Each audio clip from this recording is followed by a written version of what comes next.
We want all 9,000 of our students to have something that has FAST on it. FAST stands for Fostering an Academic Successful Transition, because these youth are in transition from a dependent situation to an independent situation, and we're trying to support that and to be sure that academically it's a smooth transition. The statistics of those former foster youth who actually complete college are dismal.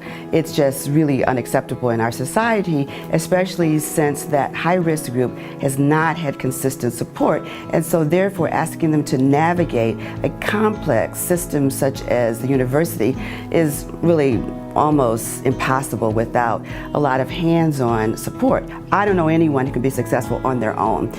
Either they have family support, they have community support. This population had neither. So we were really excited about filling in that gap. And we were able to expand the program to Delta, and so now we are officially funded. We have an office at Delta, our literature includes Delta College, and so we are able to work both campuses with complete authority. I'm almost overwhelmed because I actually had a chance when I first moved to Saginaw to meet Ruben Daniels. He was an active community person, as we all know. His voice was full, and I would sit there sometimes just marveling at his presence.